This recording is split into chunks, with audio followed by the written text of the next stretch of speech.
What's up everyone? Dave from the Lift Journal, here to talk to you guys about the 48 liter Flux that I grabbed about maybe 3 weeks ago. The intent was foil drive. I have one on the way, and I wanted a board with a little bit of a longer rail line, a little bit more liters, just to kind of help me pop up. So Omen decided to send me a demo to try out. They're not getting it back. First, before we kind of go into what exactly this board is doing for me proning itself, let's just get something clear, and this is just a personal opinion. I don't necessarily consider this a mid. I don't know what is a mid. Is a mid a longer rail line? Is a mid higher liters? I consider this a extra large prone board. That statement of extra large prone board a year ago would have scared the hell out of me, because I didn't really think that I needed anything bigger.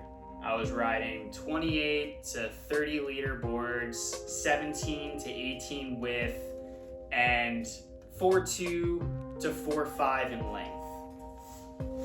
But what this board has kind of done for me is help my foiling in so many ways. And I don't know if it is the longer rail line or the liters, but the biggest plus that I've found is pitch stability. I have found that I am just able to make harder turns and have my tips out more frequently and recover so much easily, because I'm not front foot, back foot, trying to get that quick little stability. I found that my feet are much closer together when pumping, which in my opinion really helps with pumping. It helps with sustaining a good pump, and also you're not working as hard.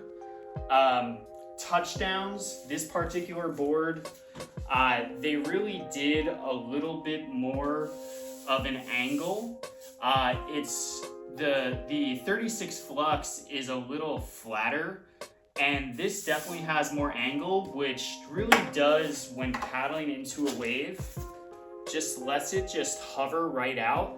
I've also found that with the extra paddle power, which I will say I don't think I necessarily need, I'm able to paddle into much smaller waves, and because of the angles, gets a little bit of momentum and just get that foil to almost porpoise, and I'm right up on foil. When paddling a small board sometimes and then dropping in on a wave that's a little punchy, you have that second of getting up on foil and you're like this. And I found that with this board, it's much smoother. My back foot is engaging, I'm lifting, and then I'm balancing.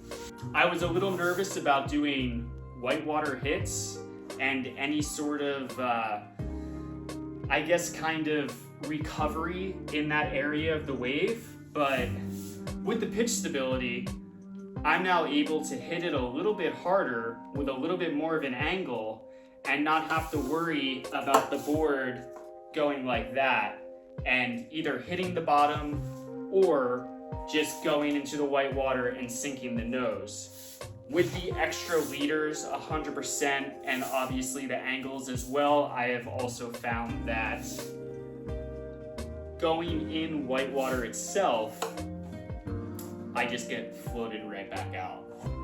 In general, this was like one of the weirdest things for me to experience, to actually have a better time on a bigger board, but it is replacing all of my time from the 36, and it could be because it's new, but I don't think it is.